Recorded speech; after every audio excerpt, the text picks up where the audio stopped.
Hello, everybody, and welcome back to another episode of Frugal Noodle, the podcast dedicated to helping you understand money, finance, retirement, early or otherwise.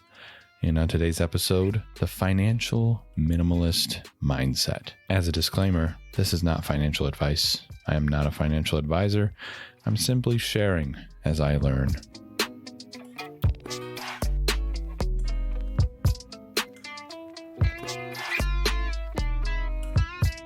So what is financial minimalism? Well, a great way to understand financial minimalism is to understand the opposite first, which would be financial maximalism. If a minimalist lifestyle is living in a home that is free of clutter, free of distracting objects, and easy to decompress your mind in, then a maximalist's home would be a den for hoarding things, cluttering the surface areas and walls, and difficult to focus in due to all the distractions.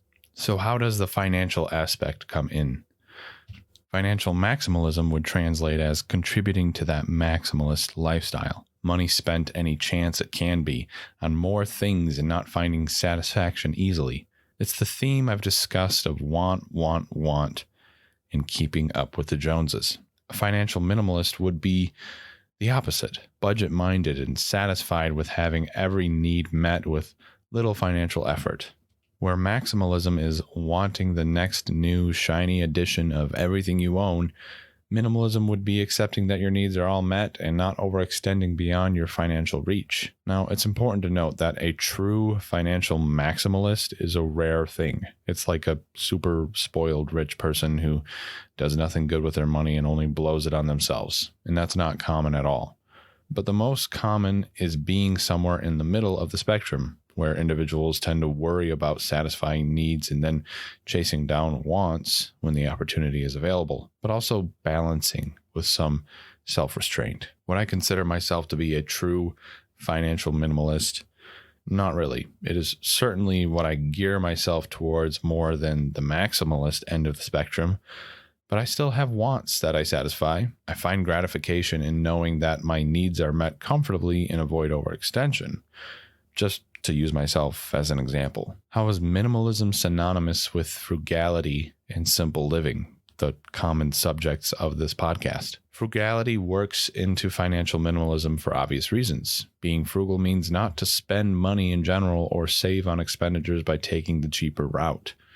It's a mentality that is necessary for being a financial minimalist. Simple living is the other half of financial minimalism, where it's a mindset of being satisfied with needs being met and having less in general. It's the ability to see where your neighbor has an amazing RV and boat pulled behind it and say, I don't need that. I'm fine with camping in my tent. You know how I feel about RVs and boats, right? But seriously, these ideals, frugality, simple living, financial minimalism, are all very easy to adopt. It's all a matter of adjusting your mindset and perspective, applying the principles to your life. Do you feel like you struggle with being unsatisfied? Or maybe the correct way to ask the question is, are you finding that you're rarely satisfied and that you're often unsatisfied because of how much you want to have? Well, then financial minimalism may be a great change for you. And with only 3 payments of $29.99, you can have it by buying the Frugal Noodle Build Your Own RV Guidebook. That's right. What was once $999 is now available to you for only 3 payments of $29.99. This guidebook will teach you exactly how you can source and assemble your own materials for the perfect RV to make Mr. Jones next door wish he had your life. Sure, this RV won't be road legal, but it'll keep everyone that drives by aware of your status and jealous of your life. And don't wait. Those who order in the next 3 minutes will be gifted the Frugal Noodle Build Your Own Boat Guidebook as well. That's right. For only 3 payments of $29.99, you can have both the RV and boat of your dreams. And I'm feeling generous today. If you call in the next 12 seconds, I'm going to give you both books for only 3 payments of $24.99.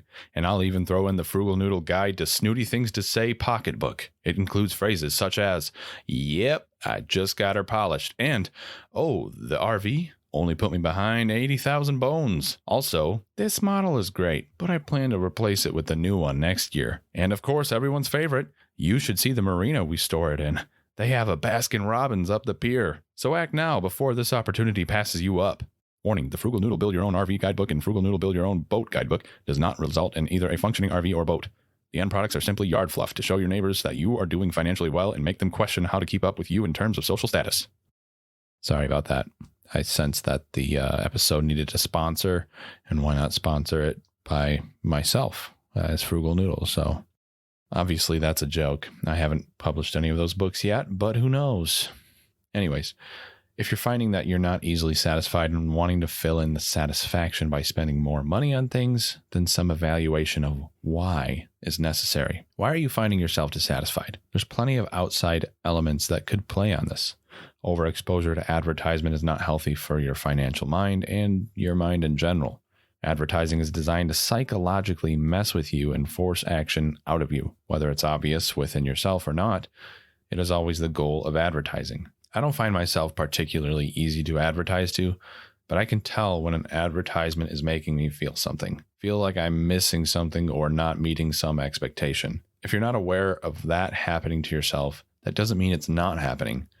So doing what you can to avoid advertising is a good step. That exposure just isn't good for you. Exposure to high class and luxe society, such as celebrities and the like, is also an unhealthy element that could factor into your dissatisfaction. TikTok, Instagram, Facebook, Twitter, cable television, YouTube, just a few platforms to name that are used to put expectations in front of you. The success of others makes us question what we're doing wrong and makes us act in ways that are unhealthy, both mentally and financially. We see that this celebrity has these new shoes, so we jump on buying them ourselves, or that influencer has this makeup, so we just have to have it. You may say to yourself that living this way makes you happy, but taking a step back and acknowledging the length of that happiness might tell you otherwise. There are also the expectations that family and friends put on us.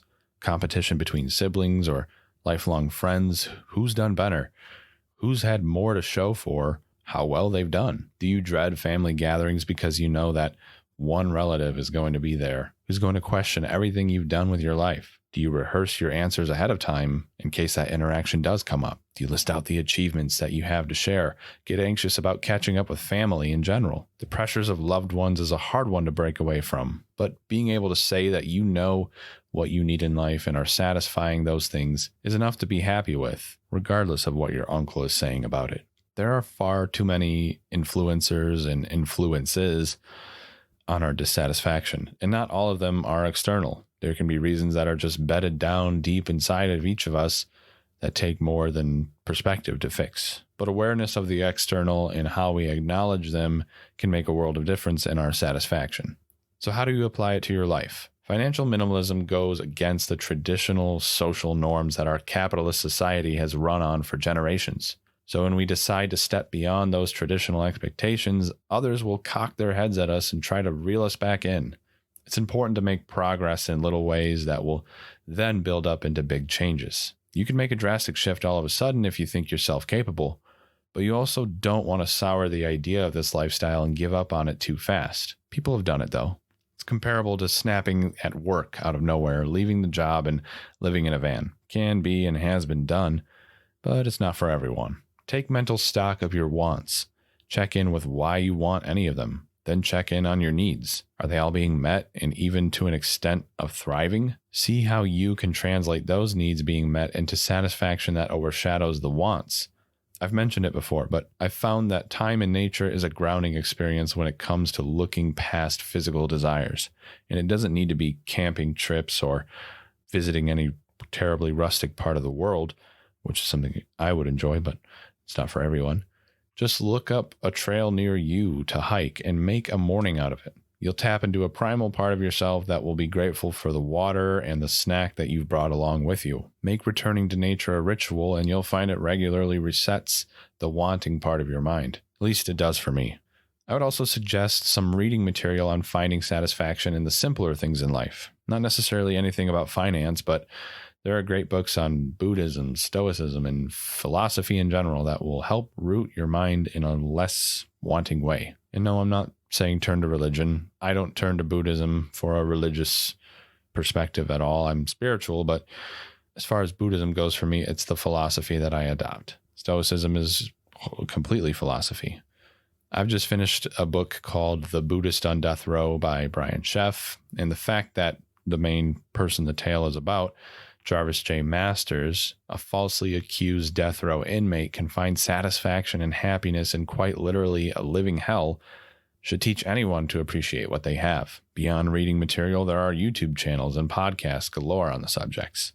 Personally, I'm a big fan of The Daily Stoic by Ryan Holiday and The Practical Stoic with Simon Drew. But another book I would suggest when it comes to refining an appreciation for nature would be The Heartbeat of Trees by Peter Wohlleben, a book I also recently finished. It's a nonfiction detailing our latest understandings of trees and nature in general and how important a role it plays in our lives and minds. Links in the show notes for all of that down below. But in general, just taking time to appreciate your needs being met can make all the difference. As you get further away from the wanting life we've all known, you're less likely to stray back toward it. So take a baby step or two, or take a leap if you think you can. Make an effort to change any materialistic aspect of your life, and you'll likely find the motivation to keep that ball rolling.